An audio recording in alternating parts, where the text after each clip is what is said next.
Séptima parte del audiolibro Muero por ser yo, de Anita Moorjani.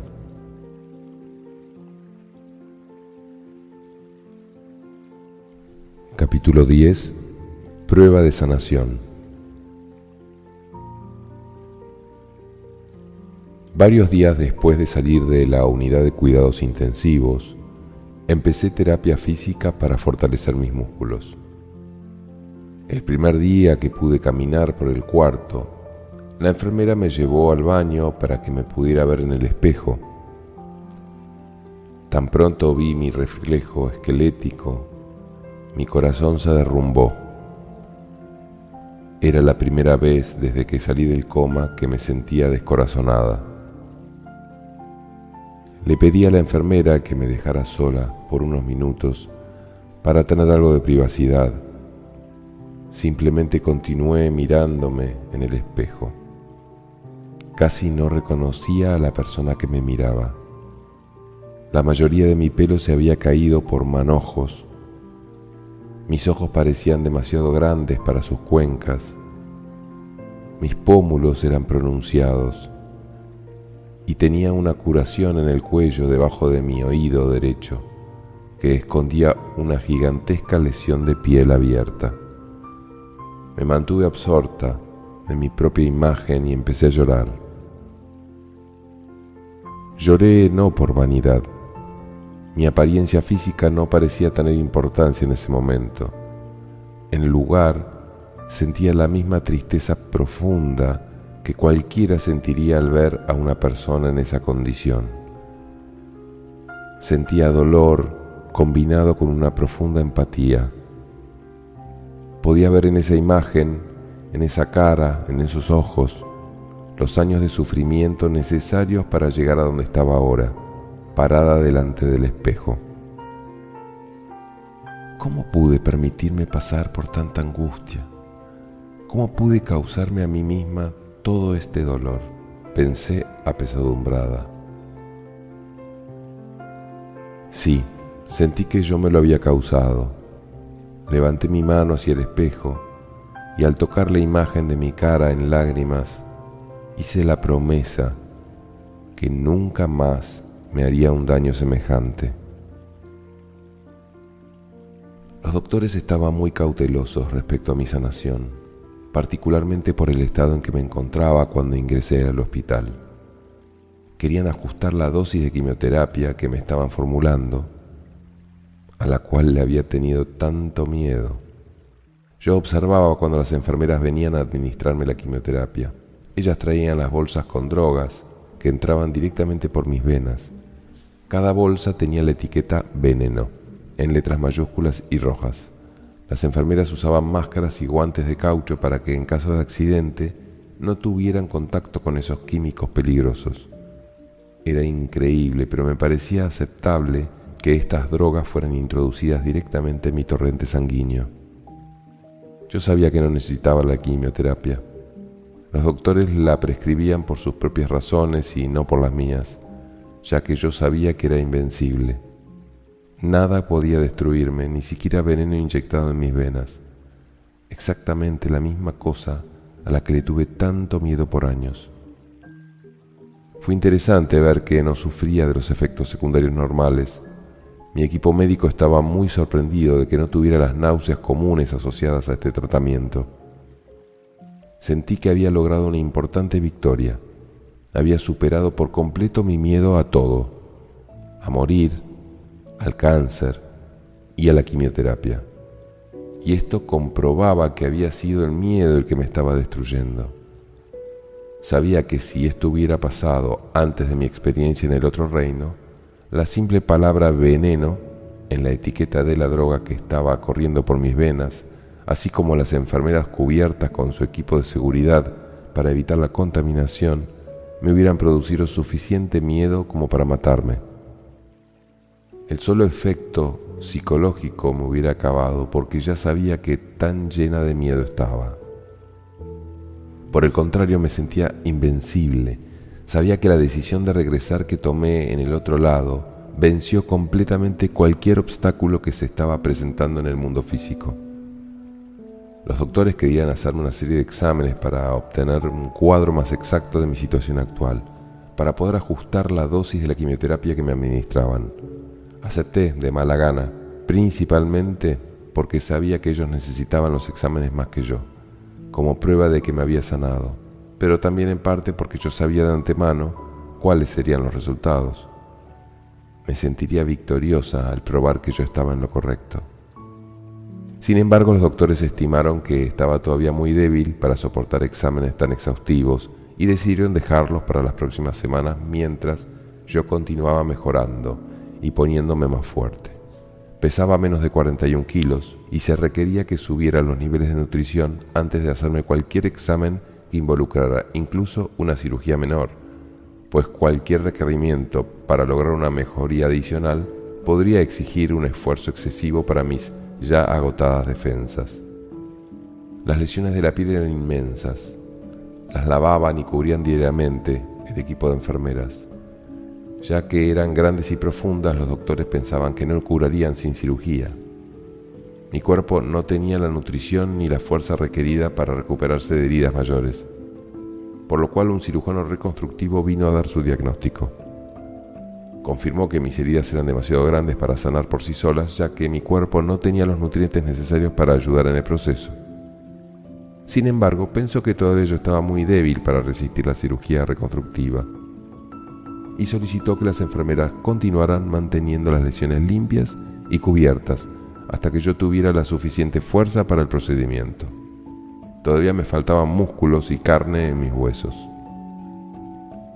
Unos 6 días después de salir de la unidad de cuidados intensivos, empecé a sentirme un poco mejor para caminar por el corredor del hospital, de arriba a abajo, por cortos periodos de tiempo.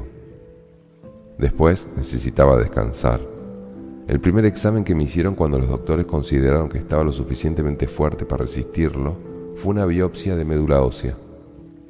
Se trataba de un procedimiento muy doloroso, pues insertan una aguja gruesa en la base de la espina para sacar médula ósea. Es común, en caso de linfomas en estado avanzado, que hagan metástasis en la médula ósea. Los doctores esperaban confirmar esta posibilidad de mis resultados. Su condición era determinar qué drogas me debían dar y cuál sería la dosis apropiada. Me acuerdo el día en que recibí los resultados. El doctor vino a mi cuarto con un equipo completo de personal del hospital y se veía preocupado. Tenemos los resultados de la biopsia de médula ósea y son un poco preocupantes. Por primera vez en varios días sentí algo de ansiedad. ¿Por qué? ¿Cuál es el problema? Mi familia estaba conmigo en el cuarto y todos se veían preocupados. No podemos encontrar cáncer en su médula ósea, dijo. Entonces, ¿cómo puede ser eso un problema?, preguntó Dani. ¿No significa eso que ella no tiene cáncer en su médula ósea? No. Eso no es posible, dijo el doctor. Ella definitivamente tiene cáncer en su cuerpo. No puede simplemente desaparecer tan rápido. Sencillamente tenemos que encontrarlo, y hasta que lo hagamos hay un problema, porque no puedo determinar la dosis de su droga. Luego los doctores enviaron mi muestra de médula ósea a uno de los laboratorios de patología más sofisticados del país. 4 días más tarde llegaron los resultados negativos. No había cáncer. Tuve un sentimiento sobrecogedor de victoria cuando me dieron las noticias. Para no darse por vencidos, los doctores querían ahora una biopsia de los nódulos linfáticos. Al principio, mi nueva realidad, que expresaba que yo era mi propia obra, quería pelear y decirles: no, ustedes no me van a hacer más exámenes porque es mi cuerpo y ya sé que no encontrarán nada.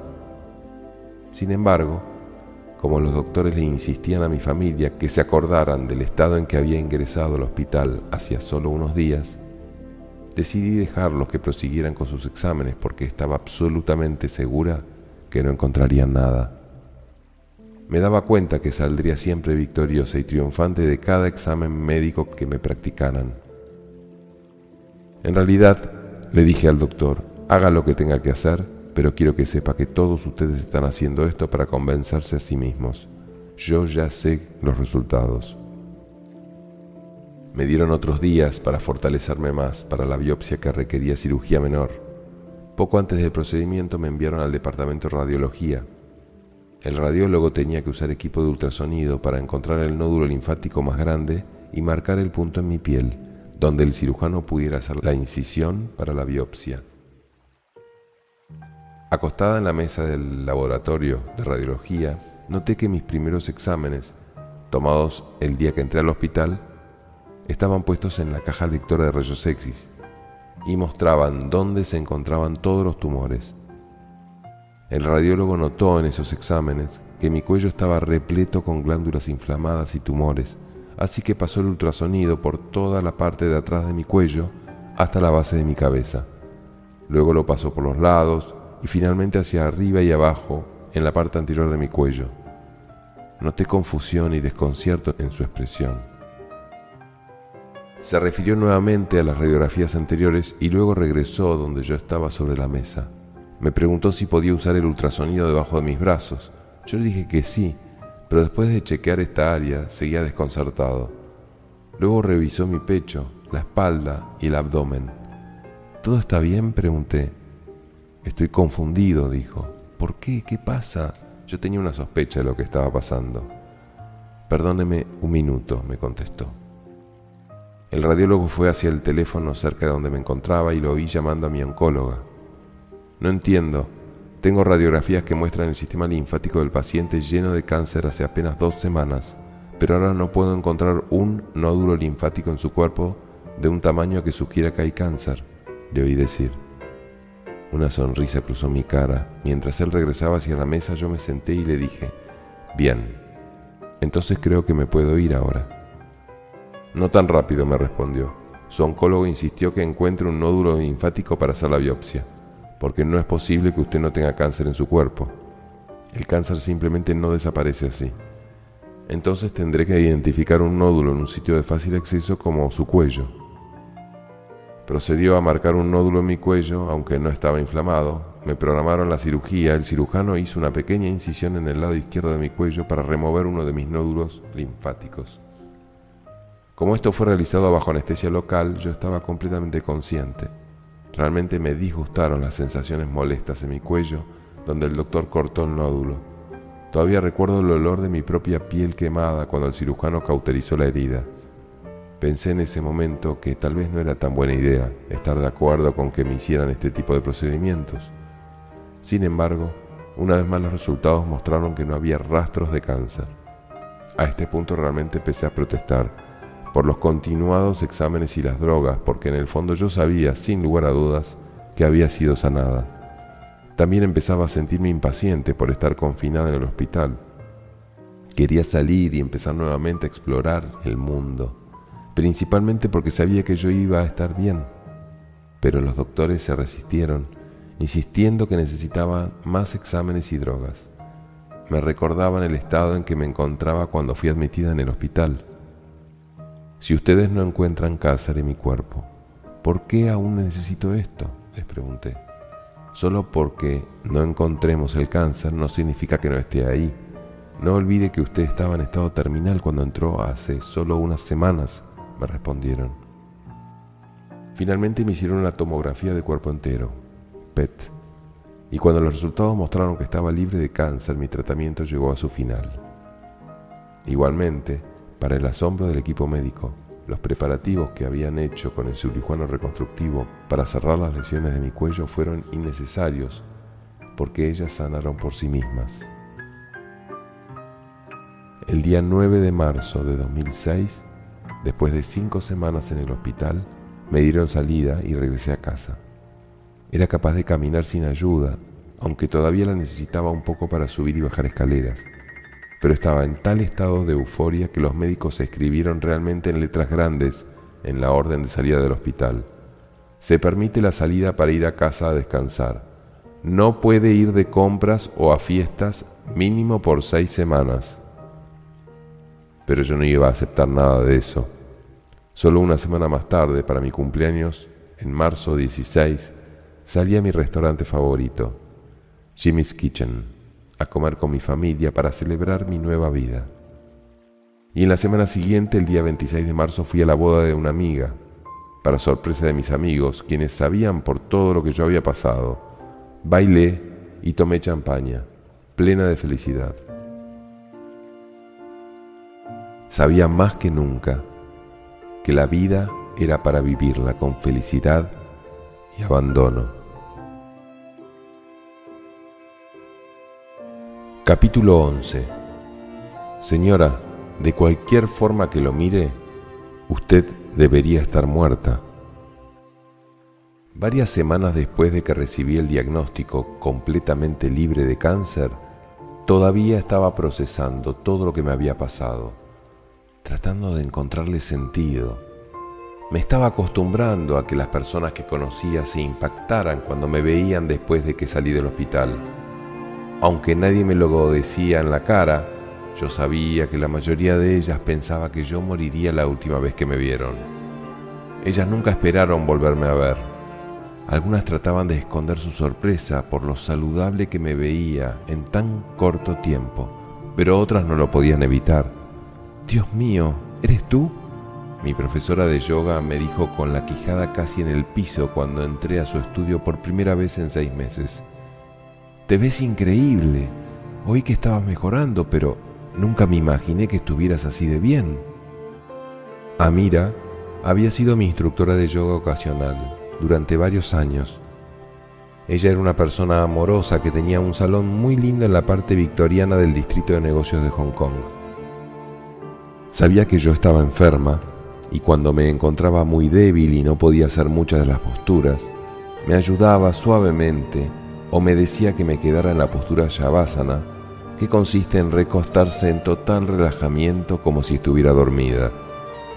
Cuando no podía hacer ninguna otra postura excepto Shavasana, asistía de todas formas a la clase de Amira, porque me encantaba sumergirme en la energía positiva de la clase. Finalmente dejé de ir a la clase de Amira cuando ya no pude salir más y quedé confinada en la silla de ruedas. Además estaba conectada al tanque de oxígeno y tenía en la casa una enfermera de tiempo completo. De manera que tan pronto me sentí lo suficientemente bien para salir por mí misma, quise entrar en la mitad de una de sus clases y sorprenderla. Y ella claramente quedó sorprendida. Me presentó a sus alumnos que estaban haciendo la práctica. Algunos no me conocían, pero los que sí se acordaban de mí quedaron igualmente sorprendidos. Una señora tenía los ojos desorbitados al recordar lo enferma que estaba los últimos días que asistía a clase. Nunca pensó que me vería de nuevo. Sin embargo, ahí estaba yo. Todo lo que ella podía decir era que había sido un milagro. Cada persona que encontraba quería saber con curiosidad qué había pasado, cómo había logrado mejorarme tan rápido. Pero sentía que era muy difícil explicarlo y empecé a darme cuenta que yo misma no lo entendía completamente. Simplemente no podía encontrar una forma de describir por lo que había pasado, que fuera fácil de entender. Las palabras para semejante experiencia no parecían existir, especialmente en el idioma inglés. Entonces un día recibí un correo de Anup con un link de una página en la red sobre experiencias cercanas a la muerte, ECM. Él había estado investigando si existían experiencias parecidas a la mía y encontró la página web de la Fundación para la Investigación de ECM, www.nderf.org. En su mensaje me decía que lo que yo había vivido era similar a algunas de las experiencias que varias personas habían compartido en este sitio web y quería que yo le echara un vistazo.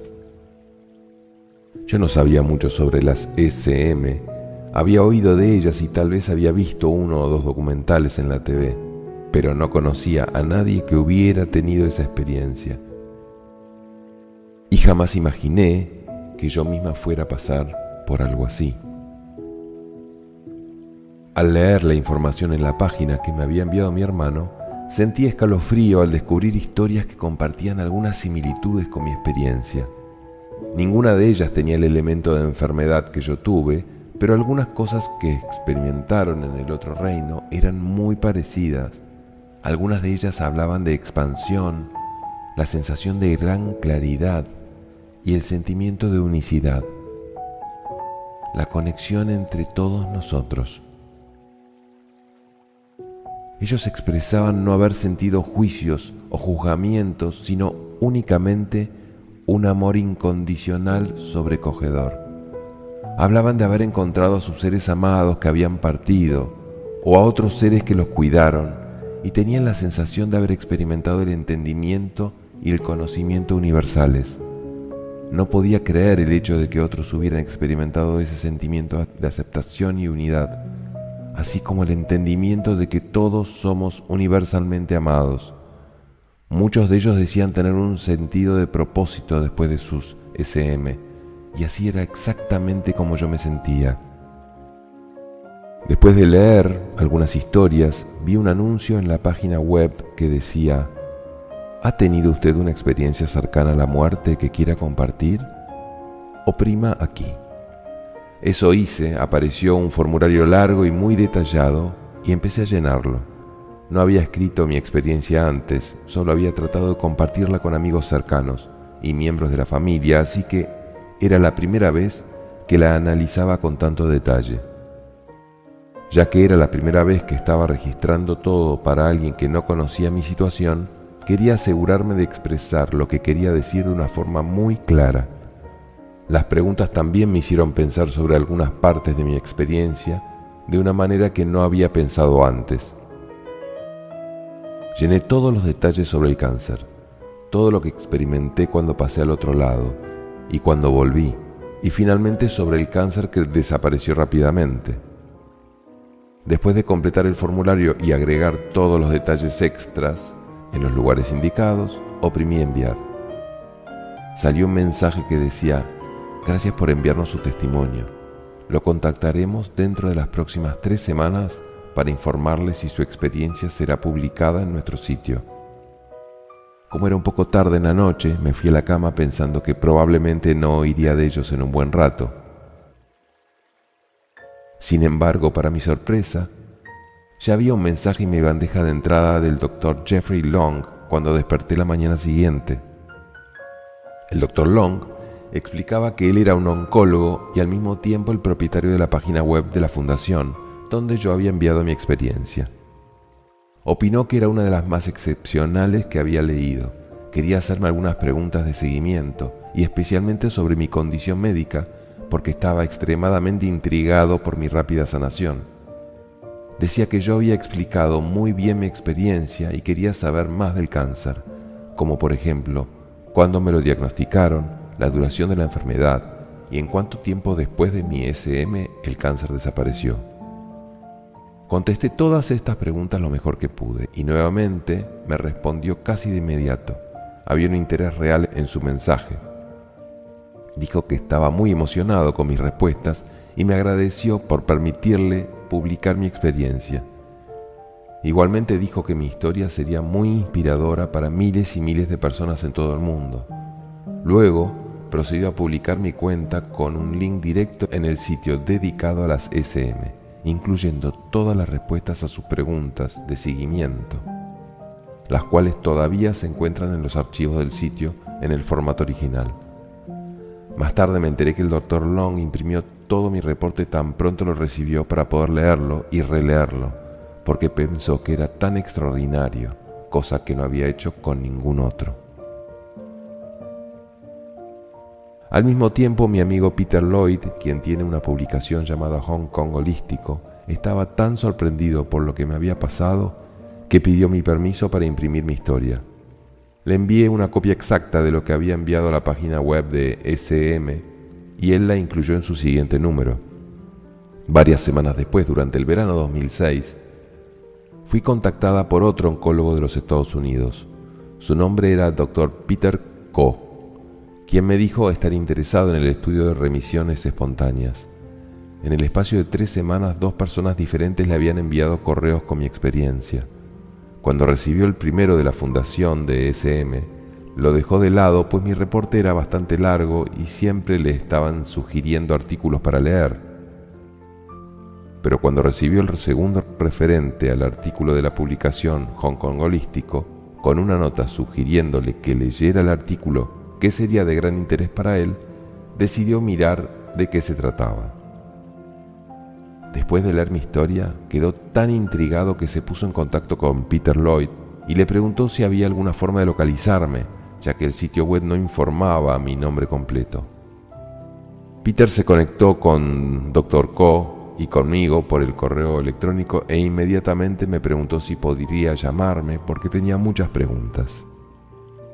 Hablamos por teléfono por varias horas y le di detalles de mi experiencia y en especial sobre mi condición médica. Le envié por fax las páginas pertinentes de mi historia médica, incluyendo el reporte médico del día 2 de febrero, cuando ingresé en el hospital, describiendo mi condición y diagnóstico: linfoma etapa 4B. Después de leer estas páginas, sus primeras palabras fueron: señora, de cualquier manera que lo mire, usted debería estar muerta. El Dr. Ko estaba tan intrigado por mi caso que programó un viaje de negocios a Hong Kong para poder ir al hospital donde mi experiencia tuvo lugar y estudiar los registros médicos. A mediados de octubre lo conocí personalmente en el hospital donde tuve la experiencia. Conversamos un rato para conocernos un poco mejor. Me hizo preguntas sobre mi experiencia y mi enfermedad para saberlo todo desde mi perspectiva. Luego fuimos a la oficina administrativa donde pedimos mi historia médica. Nos trajeron un enorme archivo de aproximadamente 10 centímetros y lo depositaron frente a nosotros. Lo llevamos a la cafetería y el Dr. Ko revisó página por página todos los detalles, sacando los documentos pertinentes para fotocopiarlos. Me sentí emocionada y muy privilegiada de tener dos oncólogos, los doctores Long y Ko, tan interesados en mi historia. Esto validaba mis sentimientos de que había regresado por un propósito más grande que ayudaría a otros. Estaba agradecida y encantada de que todo por lo que pasé pudiera servirle a alguien más. El Dr. Ko me preguntó si yo estaría dispuesta a hablar en público acerca de esto. Él es, según su propia definición, un escéptico por naturaleza, pero estaba emocionado con lo que había leído en mi historia médica y quería darle inmediatamente buen uso a sus investigaciones sobre mi caso. Planeó organizar una conferencia local mientras permanecía en Hong Kong, con el fin de compartir sus descubrimientos más recientes con la comunidad médica, y quería que yo también hablara en ella. Me dijo que ya había mencionado mi caso a muchas personas en la comunidad médica local y les había dado un poco de información sobre mi historia y mi rechazo a aceptar un tratamiento convencional. El Dr. Ko pensó que era importante para la comunidad médica que oyeran mi historia desde mi propia perspectiva. Dijo que nunca había visto un caso de completa remisión después de estar en una etapa tan avanzada de cáncer, y mucho menos con semejante rapidez. Él creía que era importante que las personas supieran esto. Yo estaba extremadamente emocionada por sus preguntas y muy ansiosa por compartir lo que me había sucedido, así que estuve de acuerdo en hablar en la conferencia. También puse al Dr. Ko en contacto con nuestro médico de familia, el Dr. Brian Walker, quien confirmó que había estado maravillado con mi recuperación. El Dr. Walker reiteró que nunca antes había visto una remisión tan rápida de un estado tan avanzado de cáncer. El Dr. Ko habló con el Dr. Walker por algún tiempo sobre sus observaciones respecto al avance de mi cáncer a lo largo de los años, y el Dr. Walker validó y apoyó muchos de los descubrimientos del médico americano. El Dr. Ko se puso en contacto con la prensa y se aseguró que hubiera un periodista en la conferencia para publicar mi historia en nuestro periódico local. Lo siguiente es una parte del resumen que el Dr. Ko escribió después de llevar a cabo sus estudios sobre mi historia médica. Él envió este reporte que estoy reproduciendo con su aprobación vía correo electrónico a la prensa y a la comunidad médica involucrada con la conferencia. Cuenta los detalles de mi historia desde la perspectiva de un oncólogo, confirmando mi experiencia personal. Espero que a ustedes también les parezca la historia de Anita muy convincente. Este caso me ha abierto los ojos. Cuando vine a Hong Kong el mes pasado, mi intención fue escudriñar su historia clínica para validar o invalidar sus declaraciones. Después de haber quedado satisfecho con los detalles de los hechos, me di cuenta que estaba cada vez más intrigado con la experiencia fantástica de Anita, especialmente con el mensaje que trajo de regreso. A pesar de que los detalles clínicos pueden ser un poco tediosos para el lector, yo sí quiero dárselos como referencia para que ustedes puedan realmente apreciar qué tan enferma estaba ella y qué tan dramática fue su recuperación. Espero que esto, en adición a un par de observaciones personales, les ayude a poner la historia de Anita en una base más sólida. Un recuento cronológico de la enfermedad de Anita. En la primavera de 2002, ella observó una inflamación dura justo encima de la clavícula izquierda. Obviamente, esto fue una señal alarmante para su médico. Se le hizo una biopsia en abril de ese año y se le diagnosticó como linfoma de Hodgkin. Estaba en etapa 2,5, próxima a medio asintomática. Ustedes conocieron el rechazo de ella a someterse a una terapia convencional y su búsqueda de diversos tratamientos alternativos. Su enfermedad progresó lentamente durante los 2 años siguientes. En el 2005 empezó a interferir con su bienestar. El cáncer empezó a comprometer más y más sus nódulos linfáticos y se extendió mucho más. Ella también desarrolló lo que llamamos síntomas B: sudores nocturnos, fiebres, escozor en la piel, etc. Todos ellos indicaban el progreso de la enfermedad. También desarrolló efusión pleural, acumulación de fluido, en ambos costados de su pecho durante todo el año 2005. Fueron necesarios varios intentos para sacar el fluido, ya que empezó a interferir con su respiración. Hacia las navidades de 2005 se aceleró su proceso y ella cayó en una espiral descendente. La enfermedad en su cuello y en la pared del pecho se infiltró a la piel y como resultado le aparecieron grandes úlceras que se infectaron y no sanaban. No podía comer o absorber nutrientes, perdió peso, tenía una fatiga marcada y pérdida de músculo, y su función renal empezó a comprometerse. En la mañana del 2 de febrero no pudo levantarse de la cama. Toda la cara, el cuello y el brazo derecho estaban hinchados como un globo. Casi no podía abrir los ojos por la inflamación. Todo esto debido a que estaba comprometido el drenaje venoso de la cabeza al cuello, causado por un crecimiento masivo de los nódulos linfáticos. Ella respiraba con mucha dificultad como resultado de la efusión pleural masiva bilateral, a pesar de tener en la casa oxígeno suplementario. Su esposo y su madre, totalmente desesperados, llamaron a su médico de cabecera, quien les recomendó llevarla al hospital de inmediato. Allí la vio un oncólogo que se aterró del estado en que ella se encontraba. Consultaron otro oncólogo debido a la situación tan difícil. Muchos especialistas fueron llamados para tratar los demás sistemas que estaban fallando. El consenso general era que ella no sobreviviría sin ser intervenida. A pesar de que la quimioterapia podía ser altamente tóxica, en vista de las múltiples fallas en sus órganos, esta sería su única oportunidad. Durante esa noche ella fue sometida a múltiples exámenes, resonancia magnética, le extrajeron 2 litros de fluidos del pecho, le suministraron inicialmente 3 de las 7 drogas de quimioterapia necesarias y fue llevada a la unidad de cuidados intensivos. En ese momento, Anita empezó a flotar hacia lo que ella llamaría su SM. El tratamiento de quimioterapia requería 8 ciclos de 7 drogas y cada ciclo duraba 3 semanas. La recuperación dramática de Anita después de emerger de su SM. La noche del 3 de febrero, Anita despertó, se sentó y declaró a su familia que se sentía bien. Conversó con el oncólogo, quien estaba sorprendido por su capacidad para reconocerlo. El 4 de febrero Anita exigió que se le quitara la sonda nasogástrica y prometió a los doctores que ella comería lo que le trajeran para ganar peso. Asimismo pidió que le trajeran su iPod. El 5 de febrero saludó a sus doctores diciéndoles que si querían unirse a la fiesta. Ellos eventualmente estuvieron de acuerdo con dejarla salir de la unidad de cuidados intensivos el 6 de febrero.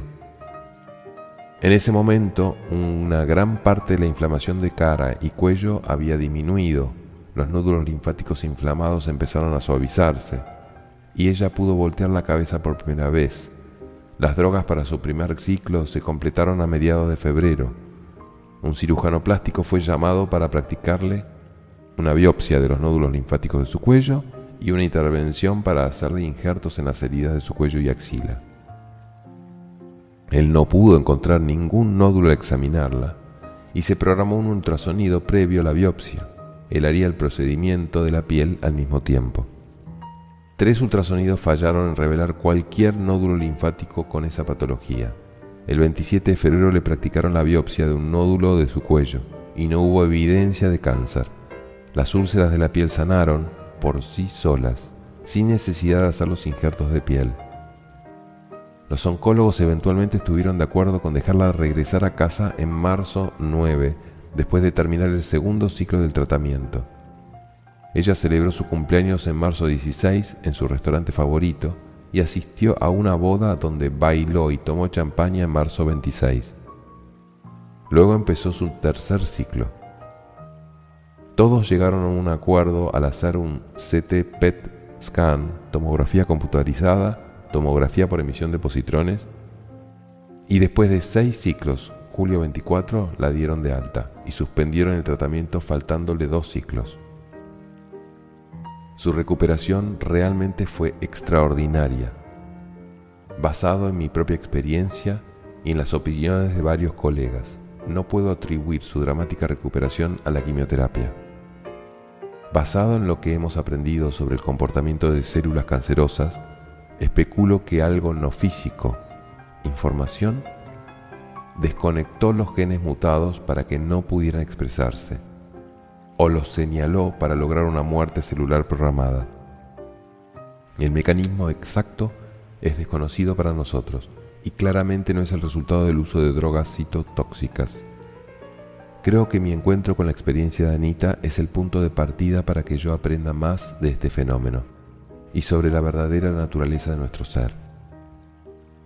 A la conferencia asistieron miembros de la profesión médica, especialmente profesores del Departamento de Oncología del Hospital Universitario local. Además, hubo un número de personas quienes habían sido invitadas por mí, el Dr. Ko o algunos de los profesores. Como consecuencia, el Dr. Ko, el Dr. Walker y yo fuimos invitados para ser entrevistados en un programa radial sobre el caso. El artículo del periódico y la entrevista de radio están en la actualidad en mi página web www.anitamoorjani.com.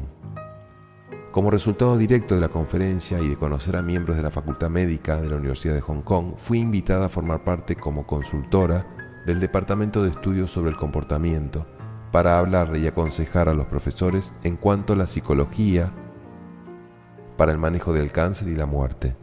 Me solicitaron dar charlas regularmente, tanto a la facultad como a los estudiantes sobre este tema, lo cual disfrutaba enormemente.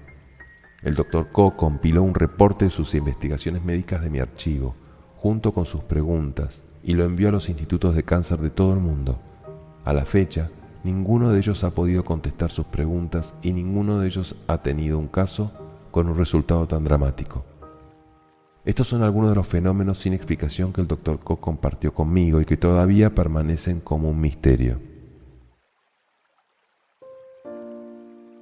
Mis registros médicos muestran que mis órganos ya habían dejado de funcionar en el momento en que entré al hospital. Sin embargo, algo los condujo a funcionar nuevamente. El Dr. Ko está intrigado por aquello que causó esa rápida recuperación. Él también se dio cuenta de un comentario escrito por el oncólogo que decía: la familia de la paciente ha sido informada, lo que interpretó como que mi familia había sido notificada de que yo estaba muriendo.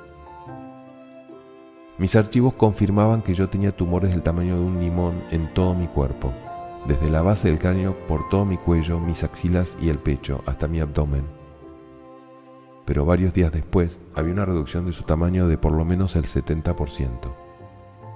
Él se pregunta cómo fue posible que billones de células cancerígenas dejaran mi cuerpo tan rápido, teniendo en cuenta que mis órganos ya estaban fallando. Yo tenía lesiones abiertas en la piel y está registrado en mi archivo que ellas necesitaban cirugía reconstructiva, ya que mi cuerpo no tenía los nutrientes necesarios para curarlas. Yo estaba completamente desnutrida y ya tenía pérdida en mi masa muscular cuando entré al hospital. Las notas de los doctores indicaron que la cirugía reconstructiva sería programada cuando yo estuviera más fuerte. Sin embargo, mis heridas sanaron completamente por sí solas, mucho antes de que el equipo médico estuviera listo para operarme.